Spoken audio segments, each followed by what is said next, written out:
What's going on, guys?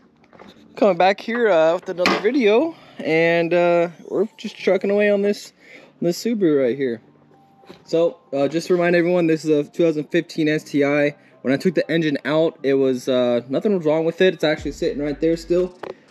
I had 1050cc injectors, flex fuel, an AEM 340 pump in it, stock turbo, and then just an intake and a catback. As you can see here, we got the entire fuel system ran. I got the air motor regulator and the IG fuel line kit and the fuel rails with ID 1300cc injectors in there. This thing's definitely gonna deliver the sauce. Hopefully it's enough to get to the moon. That's where I'm trying to go. But super stoked on this. I love how you can see too the exhaust. Sticks out a little bit farther too, so I don't know how it's gonna be with the radiator and with the fans. You might have to do something about that. But we're not gonna worry about that just yet. What we need to do today is work on getting this air oil separator hooked up and routed correctly. So I have the competition series. All that is just the top port. Whether this would just recirculate it back into the engine, but this little top piece allows you to vent it to the atmosphere and just have one big hose instead of have three smaller hoses. They are a little dirty, so I definitely gotta wipe them down and put some take off, not use the zip ties. I want to use like some actual clamps, because a couple of them, as you can see, this one had a clamp on it, but it was still leaking because of the little attachment that was on it was just a zip tie for the crankcase breather. This is actually the return for it. So the lines are pretty simple. You have coolant in and out, and then these two bottom lines, these go to the crankcase, and then each one goes to the valve cover. So definitely pretty simple, and shouldn't be too difficult to get this hooked up. So I wanted to get this ran before I got the downpipe on, but I also too wanted to make sure that the turbo was in place so I can make sure all the lines and stuff aren't going to get super close. I was also thinking too, now that I'm talking about the turbo and downpipe and stuff, my wastegate, it's a 44 mil wastegate. Now this is definitely way overkill for this turbo that I have. Definitely don't need that big of a wastegate, but might as well have it, not need it, than need it, not have it, right? Because the plan eventually is to move the turbo like this area. But for the time being, we're just running the FP green. And I don't know if I'm gonna have clearance issues with my downpipe with the 44 mil wastegate. I guess we'll just have to get to it when we get to it, right? I'm gonna try to get that air oil separator on. Pretty simple, just a couple of bolts right here, bolts right up, and then the air oil separator will be chilling right here, and then I'll start running some hoses and whatnot, and I'll show you guys once I'm done routing all those hoses. So nothing left to do but to get to it. So let's do it.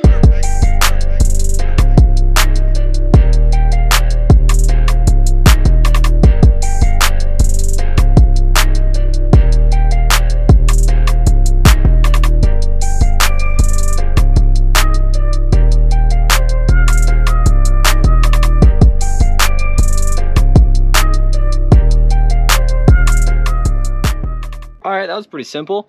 Got the AOS mounted up nice and tight. I haven't ran the big hose yet. I'm probably just gonna run it around and then down by the transmission and deal with it over there somewhere. But I gotta jack the car up, and that's not gonna be until a little bit later. Obviously these hoses need to be trimmed, definitely.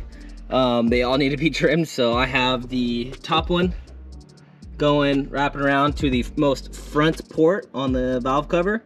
Like I said, it needs to be trimmed. I just kind of slapped that on. So on the second one, I have it running along by the AC lines, and I have it coming up by plugged into the forwardmost port on the valve cover on the driver's side.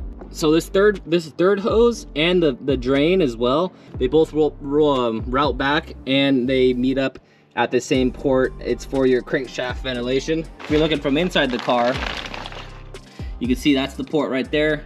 It's right next to this little cover. And then you have the big port, which has that Y fitting going off, and then also to this hose after the Y.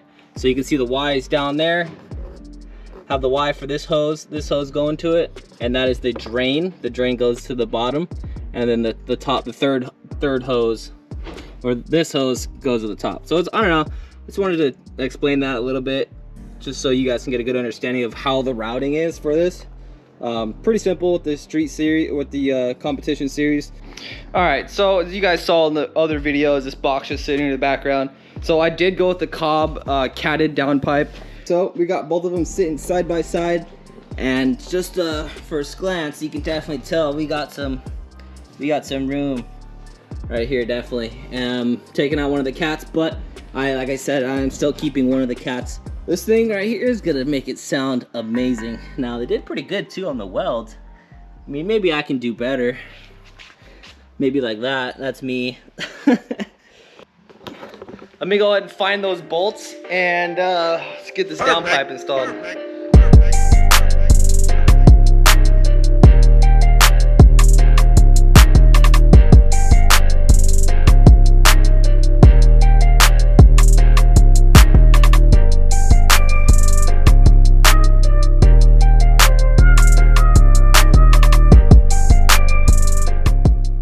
Downpipe's on. It did take a little finagling. Yeah, so like down below the bracket, from the turbo to this bracket right here, it doesn't line up the greatest. I had to kind of bend on it and stuff, and that bolt will not fit unless I heat it up with the torch and bend it. But realistically, like this thing is super sturdy and it ain't going nowhere. So got these bolts all nice and tight, and it's just kind of crazy seeing the entire exhaust, all 3-inch, beautiful, with that beautiful cat G-Sport emission system. Legit. Super stoked. So now that the downpipe's on, I can finish cutting my hoses to my AOS, and it doesn't look like I thought I was gonna hit, but there is plenty of room with that wastegate too. There's a good, I don't know, inch and a half of clearance between the downpipe and the wastegate, so that's pretty sweet. And well, let's get to trimming some of these hoses, clean it up a bit, make sure it looks good and it's nice and routed away from all the hotness of that's going to be right here. So like this, sitting like this, wouldn't be the best idea.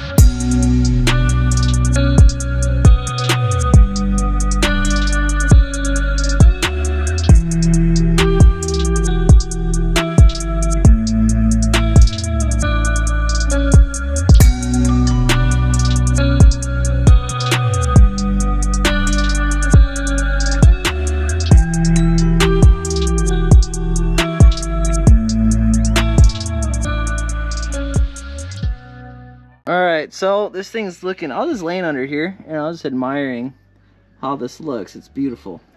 So I got my drain plug, and then also too I have what is this, oil temperature sensor. I'm gonna run that. We're just talking about where to run the wire too. Probably gotta tuck it up and around like through that way. That's another video, another time. But Hayden got the heat shield on. Engine mounts or nuts are in, hand tight, just like they came from factory. And yeah, we're pretty much done under here. Let's go ahead and lower this thing back down, and we'll start knocking away the little things. Get this alternator on. Maybe I'm gonna get the radiator in as well. So yeah, let's do it. This off. Oh yeah, we'll take this off of the front mount stuff. All right, so in this beautiful box, I got a Mishimoto radiator. You know, sticking with the theme, you know, I got a Japanese car, so I gotta have a Japanese radiator. Right? This is Japanese, right? Yeah, I'm pretty sure. Mishimoto. Something like that. Haven't opened this box yet, just like I opened every other box but this one. So come check this out. Get a little closer look, dude. Sheesh. This thick freaking radiator. Looking nice. Look at them beads on there. That's pretty so they're not pre-bent, so I gotta go and take a screwdriver and pre-bend all my my cooling jackets. But high performance. I didn't want to take this thing out yet because I wasn't ready. But now I'm ready. Are you gonna paint it or anything, or are you gonna keep the M? I'm keeping it, keeping the M. Why? Should I put it upside down so it says W? Well, then, how would you feel it? It doesn't matter how I feel it, dude. Yeah, Wumbo. Come on, dude. Yeah, so I'm honestly pretty stoked. Remember, kids, always cut towards yourself. Against yourself, too. Yeah, razor blade right against my chest. We're good to go there. drop the radiator, completely just dent the crap out of it. Yeah, that looks good. It's either. Yeah, it is. Look at that. what I do. Alright. So, oh, it is see-through. Look at that. That's what I'm saying. So, yeah, this thing's pretty sick. Come out here in the sunlight with it. See it glisten. Come over here. Yeah, so this thing is actually pretty light compared to the other one too. Yeah, so compared to the other one, so this is a lot skinnier too. So I think, what is it called, like double walled, or it's thick. It's a thick radiator. So you can tell, just, you know, this is legit. So aluminum heats up a lot faster too, but it cools down a lot faster as well. So that's why a lot of people go to full aluminum radiators, because it's able to cool a lot easier, I mean, than that plastic housing. And this is just super thick, so it's going to take a lot more coolant as well, which is good because it can cool more water at once. Yeah. Sheesh. That's thick. So solid unit. Yeah, this unit, this thing right here, this bad boy, should just go right in like that. Got the radiator slapped on there, the shroud, the fan shrouds, or the fans with the shroud, I would say, I guess. Is that, yeah? Yeah. Coolant hoses, and then slapped on the alternator with the belt as well. So I'm kind of stoked too that I can use the factory Subaru belt again, because my alternator bolt, like one of the bolts actually got stripped out, so this came loose with my belt, and then my belt started slipping and got so hot it melted, and then burnt a bunch of rubber into my pulleys and that stock crank pulley that it actually wasn't even stock. So this was the lightweight crank pulley that was on it. So that front one for the alternator and the power steering was way smaller, so I had to get a custom belt, which sucked because I didn't know the belt size, and I couldn't find it online what the belt size was. So I had to buy like a bunch of different belts and try it on, and so you can see that same brand is on the alternator and the power steering as well. I didn't put that on. Go Fast Bits, that's what it's called, I guess. They look cool, kinda, but for the crank pulley, I needed a beefy one. I need some super dampeners, some super dampening. But it's looking good though, starting to look like a normal car, and a wiring mess, but I kind of know everything though. That's a good thing.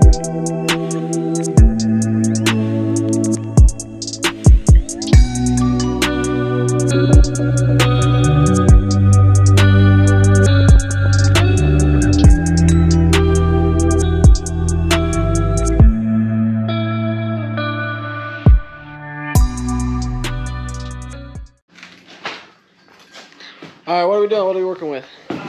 Well, we're getting the intercooler. Sheesh. We're gonna get the front mount intercooler mounted, and I got all these pipes and big black pipes I'm dealing with. Oh shit! Oh, that's great. Alright. I think this is a 3.5-inch intercooler. Nothing too crazy. I think I'm gonna get a 5-inch if I start making a lot more power. I mean, it's gonna cool pretty good, but 3.5-inch should do justice. I like this too. It's like a raw finish. It's cool. Tastes like you think it would taste. Raw? Raw. You're used to tasting things raw for sure. Oh, is that? Is that right? You can see here, there's one bolt up on top. So we have one bolt right here for the hood release, and then you had to take out this front bar, which Hayden did while I was doing some work up in there. And there's gonna be a spacer, which let me go grab. Ah, sweet. All right, cool. Yeah, so we got some spacers here. And some bolts and some hardware, and I dropped it. These go right here. Pretty simple. I'll let us bolt up in there like that. And it's a 15 or a 16, or not, the 14.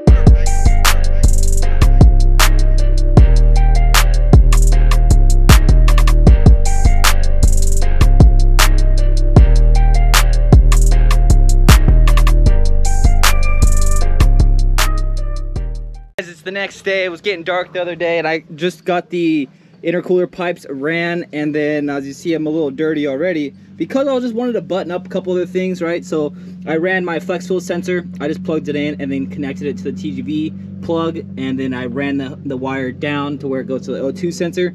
I haven't been able to get fully underneath the car yet. I still need to jack it up again to get that plug in and that O2 sensor plugged in. So also too, I ran the boost controller. I put the boost controller right here. It was a good easy mount. I don't have any extra brackets, and I'm still iffy whether I want to keep the boost controller right here or not. I mean, it's away from the heat. I mean, the hoses are all away, and I don't really know. I'm either thinking like right here, maybe like down here or something underneath this, but for now it's good. Like I said, I got some time to think about it, of how I like that placement. But 3-port boost controller, pretty easy. I went off of COBB's website and I just followed their instructions on an external wastegate. Port number 2 going to the top of the wastegate.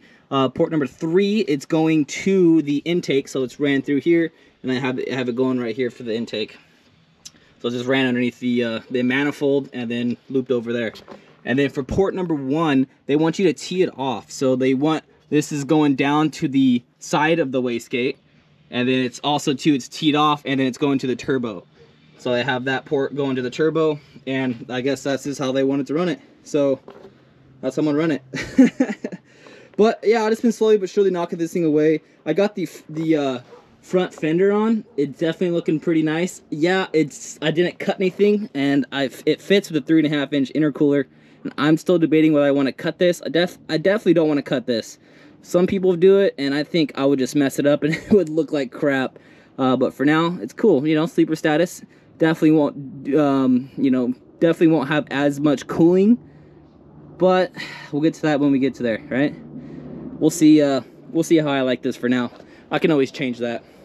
But it's pretty much it. Got everything. It's just a little bit, just a bunch of little things. This is my HKS blow-off valve, and me personally, I should have just got, for this pipe, I should just have the hole, or I can get it chopped off and get a bung welded on for that. But for now, it's just this. I just slapped it on real quick. Like I said, I have time to think about it, whether I want to keep it like this or move the blow-off valve up here, because this is kind of stupid. It's like really close to the intake, like damn near touching. It's actually touching a little bit, yeah. So that's gonna rub all the paint off. That's not gonna be good. But so far, so good. Another little thing too about this boost pipe, it covers my fuel gauge. Kind of sucks. So I can, like, that was great placement of me to do that. Maybe I could bend this down and then turn it a little bit so you can see the fuel pressure gauge from right here. I don't know. It's just all kind of slapped together real quick, and yeah, that's pretty much it. Definitely pretty stoked. Everything's come together pretty nicely, but I still can't start it. I do want to test if I have oil pressure, but the thing is, I can't test for oil pressure because I'm a quart low. So I only bought 5 quarts instead of 6, which really sucks, but it's all good. But that's gonna end it off on this one, guys. Hope you enjoyed watching. Like I said, if you have any questions, just throw it down in the comments. I'm gonna try my best to answer. Don't worry, I got you. But this thing is coming along pretty nice. We do have to wait a little bit, but be sure to check out any of my previous videos if you have not seen those yet. It's pretty dope. I'm pretty stoked on this. But once again, thanks for watching, guys. Make sure to leave a like and subscribe, and we'll catch you on the next one. Peace. We'll be